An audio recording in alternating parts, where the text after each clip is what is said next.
자, 그러면은 두 번째 주도 섹터 살펴보겠습니다. 오늘 두 번째 주도 섹터는 원전 쪽을 봐야 될 것 같습니다. 원전이 오늘 또 상승이 나와주죠. 이게 약간의 정책적인 이슈가 또 따라 붙었고요.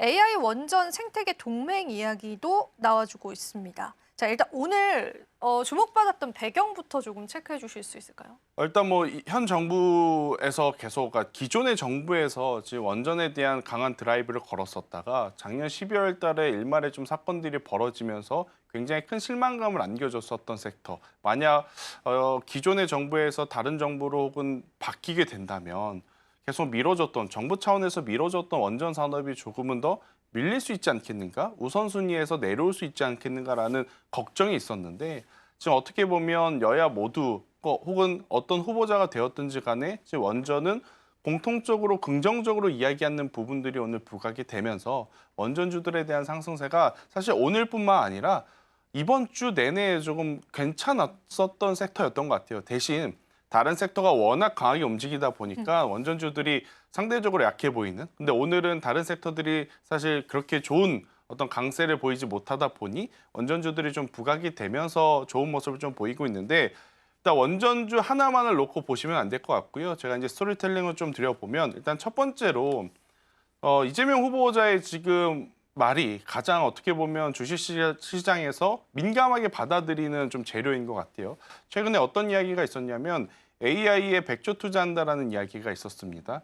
이 AI에 100조 투자를 한다는 것은 GPU와 NPU 중에서 NPU, 그러니까 필요사 AI와 같은 기업들에게 관심을 쏟겠다라는 건데 이게 단순히 그냥 필요사 AI와 같은 설계 기업에게만 뭐 투자를 한다라기보단 AI와 데이터 산업이 많아지게 되면 거기에 필요한 에너지 전력원에 대한 이야기도 분명히 따라 붙어줄 가능성이 높거든요. 그러니까 AI가 먼저 제일 최선 앞단에서 스토리가 시작이 되었고 지금 그 다음 순서로 전력 에너지에 대한 부분들이 부각이 되면서 원전주들이 가장 지금 핫하게 떠오르는 상황이다. 이렇게 좀 보시면 될 것 같고 또 플러스 우리나라만 원전을 지금 이야기를 하면 사실 안 됩니다. 그런데 이제 글로벌적으로 모두 다 원전을 이야기하고 있는 상황에 우리나라만 반대로 갈 수는 없거든요. 지금 하루라도 빠르게 다른 기업들보다 앞서서 뛰어야 하는데 일단 출발이 늦은 만큼 그래도 정부 정책적으로 많은 지원이 오게 된다면 저는 충분히 우리나라 원전주들도 좋은 모습을 보일 수 있는 현재 상황이 아닐까라는 생각이 들고 있고 그리고 이제 작년 말 그리고 올 초에 두산에너빌리티를 우리가 좋아했었던 혹은 기대했었던 부분이 뭐가 있었냐면 결국 유럽 쪽에 대한 수주 이거를 따올 수 있겠느냐 없겠느냐였습니다. 체코 두코바니 원전이죠. 일단 올해 들어오면서 체코 쪽에서 굉장히 좋은 이야기들 중에 몇 가지가 뭐였냐면 일단 첫 번째로는 두산 스코다 파워라고 하는 기업이 있어요. 그러니까 두산 에너빌리티가 가지고 있는 여러 가지 관계사 중에 공교롭게도 체코에 있는 기업이 바로 스코다 파워인데 이 스코다 파워가 만드는 이 터빈이라는 어떤 제품이 원전에는 필수 제품이거든요. 여기에 체코 대통령이 최근에 왔다 갔습니다.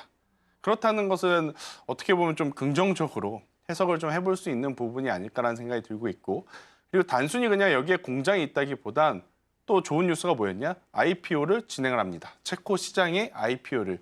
그만큼 지금 굉장히 또 좋은 기술력과 함께 좋은 실적을 보이고 있는 기업을 가지고 지금 체코 시장에 수주 어떤 모멘텀을 안고 있는 두산 에너빌리티를 가지고 있는 우리나라 원전이기에 저는 충분히 이쪽에 대한 관심도는 이제 높게 보셔도 괜찮다는 생각이 들고 있고 팀 코리아라고 보통 이름을 붙이죠. 여기에는 한전 KPS가 있고 한전 기술이 있고 두산 에너빌리티와 이제 우진엔텍과 같은 기업들, 우리기술과 같은 기업들이 지금 같이 팀을 꾸려놨는데 일단 오늘 그동안 정말 움직이지 않았던 한전 KPS와 한전 기술까지 움직이는 걸 보면 일반 개인 투자자분들보다 조금 더 정보가 빠른 분들이 뭔가를 알고 있겠다라는 합리적인 의심까지도 들 정도로 원전주들에 대한 강도가 정말 강한 모습을 좀 보이고 있어서 이쪽에 대한 관심은 계속 필요하지 않겠는가라는 의견 드려보도록 하겠습니다. 네. 사실 우리가 또 전 정부에서 워낙 밀었었던 에너지 사업이다 보니까 많은 분들께서 이제 원전 쪽은 다시는 좀 쳐다보면 안 되나 이런 의문이 있으셨을 것 같아요. 하지만 이제 원전이라는 에너지원을 놓고 봤을 때는 글로벌 시장에서 너무나 중요한 사업 분야입니다. 이런 분야를 우리가 무조건적으로 이제 전 정부에서 행했다라고 해서 덮어놓을 수는 없겠죠. 뭐 그런 기대감들도 시장에 나오면서 오늘 정책주로 또 엮이기도 하는데요. 그래도 우리가 본부장님이 짚어주신 것처럼 수주에 관한 소식도 기다리고 있고 또 소형 원전 쪽에 관한 모멘텀들도 사실 아직 좀 살아있다고 봐도 무방할 것 같습니다. 그래서 우리가 이런 부분들을 좀 시사해 볼 수 있겠는데 사실 이런 생각은 좀 듭니다. 물론 이제 한전 기술이 오랜만에 상승을 해주긴 네. 했는데 그래도 뭐 다른 이제 정책 테마주 대비해서는 상승폭이 좀 적은 거 아니냐 그런 이제 아쉬움이 있으신 분들 네. 있을 것 같아요. 어떻게 보세요? 너무 급하게 움직이면 못 잡아요. 이 정도의 오히려. 움직임을 저는 더 긍정적으로 봐야 되지 않겠는가라는 생각이 듭니다. 필요사 AI 제가 언급드려서 한번 이쪽에 대한 관련주를 말씀을 드려보면 4x4가 최근 5거래일 내에 두세 배 이상 올라갔습니다. 그 기업 아무리 사고 싶어도 이제는 못 사죠. 정말 강심장이 아닌 이상 사기가 좀 부담스럽거든요. 대표적으로 또 저출산 관련주 움직였을 때 에르코스라고 하는 기업 같은 경우에는 최근에 뭐 바닥 대비해서 거의 2주일 만에 3배 정도 올랐습니다. 그리고 상지건설이라고 하는 기업 같은 경우에는 굉장히 시가총액이 작기 때문에 더 그럴 수는 있겠지만 최근에 어떻게 보면 거의 뭐 한 달 새에 5배, 6배 정도 이상 오른 그러한 상황이라서 오히려 이렇게 속도감이 세게 나오면 가지고 있을 땐 좋죠. 근데 없으신 분들이 새롭게 공략을 하시기에는 굉장히 부담이 되는 만큼 저는 오히려 원전은 우리나라 정부 정책으로 밀어주는 것 그것을 좀 논외로 치고 보더라도 글로벌적으로 원전, 소형도 그렇고 대형도 그렇고 지금 여기저기서 필요한 상황이고 또 워낙 어떻게 보면 지금 급한 상황인 거죠. SMR을 아무리 빠르게 도입을 한다고 해도 3년이 걸린다고 하고요.